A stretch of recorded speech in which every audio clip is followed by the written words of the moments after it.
یہ میرا ایک ذاتی سوال ہے. کانٹریکچوئل میرج کا جو ایک بتایا جاتا ہے کہ شیعہ حضرات اس چیز کے قائل ہیں, اگر ہیں بھی تو کیا آج یہ چیز پریکٹس ہوتی ہے کہیں کسی پوائنٹ پہ؟ یہ نکاح متع جو ہے یہ پریکٹس کرتے ہیں شیعہ آج؟ سب سے پہلے تو ہمارے یہاں اس نکاح متع, ہمارے یہاں مرد و زن جب اس بارے میں بات کریں تو اس سے بڑا سوشل ٹیبو سمجھا جاتا ہے. جی. اور سب سے پہلے اس کا نام ہمارے یہاں نکاح متع سے زیادہ نکاح موقت کے نام سے استعمال ہوتا ہے, کیونکہ ٹائم پیریڈ مدت کے لیے, اور دوسرے نکاح کو نکاح غیر موقت کہتے ہیں. آج بھی دیکھیں مسئلہ یہ نہیں ہے کہ یہ بات ہمیں اللہ ہائے ہائے کتنا شرم آ رہی ہے, کتنی عجیب بات ہے. جس طرح آپ اور میں جب اس نکاح کی شرائط, اس نکاح کی باتیں, اس نکاح کے مہر, اس نکاح کی ذمہ داریاں, ابھی میں آپ کی بیوی کے بارے میں آپ کی ازدواجی زندگی کی بات کر رہی ہوں, میں نے بالکل شرم محسوس نہیں. لیکن یہاں پر نکاح متع کا, نکاح غیر موقت کا سوال اور موقت کا سوال آیا, آپ کی آڈینس میں بول ہاں یہ کیسا سوال کر لیا, میں فوراً سے سیدھی ہو کے بیٹھ گئی کہ اب یہ تو سوال آ گیا. Why this is considered to be the social taboo؟ جب رسول اللہ کو تو نہیں, نبی پاک نے اجازت دی تھی, ہمارے ہیں نا, ہمارے حیا میں بہت اجازت دی تھی, ہم بھی مانتے ہیں, بٹ اب ہمیں یہ بتایا جاتا ہے اب یہ شرم ساری انہوں نے بعد میں منع کیا اور سب تک پیغام نہیں پہنچا. یہ بات مجھے نہیں پتا, میں کو حدیث کا کوئی عالم ہمارے پاس تو ہے نا روایت, آپ کے پاس ہوگا, ہمارے پاس روایت ہے کہ رسول اللہ نے منع نہیں کیا. رسول اللہ کے دور میں صرف یہ پوچھ رہا ہوں کہ جو اتنا بڑا اس چیز کو ایشو ہم لوگوں نے بنایا ہوا ہے, کیا واقعی یہ پریکٹیکلی کرتے بھی ہیں شیعہ کچھ ایسا کہ اہم ہی بدنام کیا ہوا اس چیز پہ کہ یا تو بہت زیادہ ایک چیز ہو رہی ہو نا؟ ٹھیک ہے, دیکھیں اہل تسنن تو نکاح متع کی وجہ سے حسرت کرتے ہیں, کاش یہ ہمارے اندر, یہ ہمارے بھی مکتب میں ہوتی, کاش ہم بھی اس وجہ سے شاید شیعہ ہو سکتے. یہ اہل تسنن کے مردوں کی جی بہرحال ہوتی عورتوں کی, تو عورتیں تو مجھے لگتا ہے چاہے وہ اہل تشیع بھی ہوں تو وہ ہمارے نزدیک یہ دونوں نکاح ایک جیسے ہیں, کوئی فرق نہیں ہے, بس اتنا سا فرق ہے اس میں مدت کم از کم 3 مہینے ہیں. اہل تشیع کی عورتیں کمفرٹیبل ہوں گی اس میں, ہیں وہ؟ دیکھیں یہی تو میں آپ کو بتا رہی ہوں, کوئی ہسبینڈ دبئی گیا تو نہیں, یہ ہر صورتحال میں نہیں ہے نا, یہ تو مسئلہ ہے. اگر یہ دونوں نکاح ہر صورت میں ہو سکتے تو پھر نکاح غیر موقت ہی ہو جائے, دائمی نکاح ہی ہو جائے, وہ کیوں نہ ہو, اس کو الگ سے کیوں رکھا ہے؟ کچھ فرق ہوگا نا. ٹھیک ہے, دیکھیں اگر ان دونوں میں بالکل فرق نہیں ہے تو پھر رسول اللہ کہتے ہیں کہ وہی والا نکاح کرو.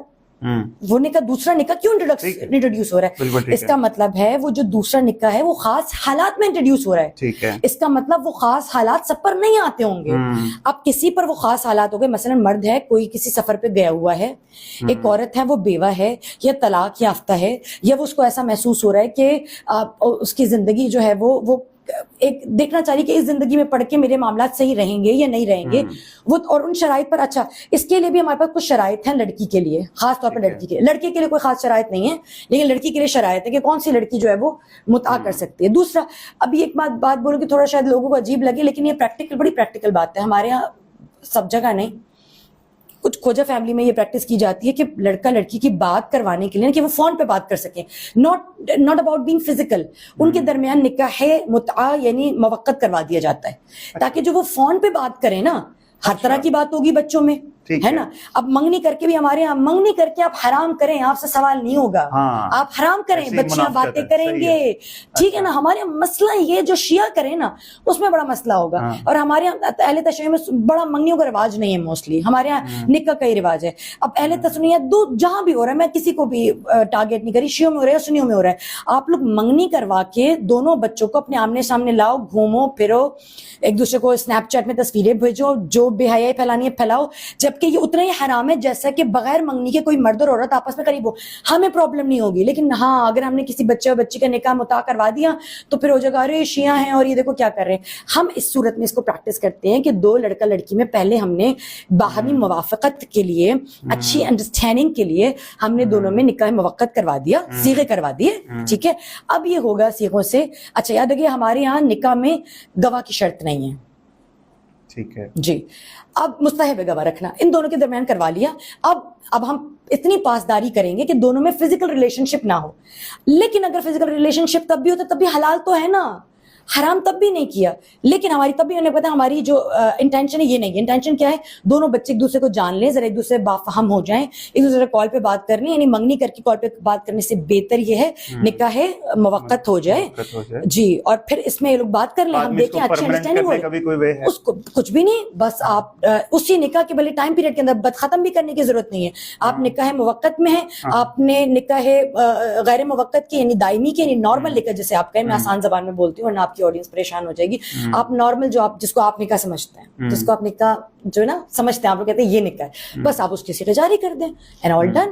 وہ بچے ٹھیک ہے. اس کے درمیان بھی اگر دونوں میں کبھی کوئی فزیکل ریلیشن ہوتا ہے تبھی حلال ہی ہوگا, حرام تو نہیں ہوگا. منگنی کو آپ سمجھتے ہیں ہم نے سرٹیفکیٹ دے دیا بچوں کو گھومنے کا, حرام ہے وہ.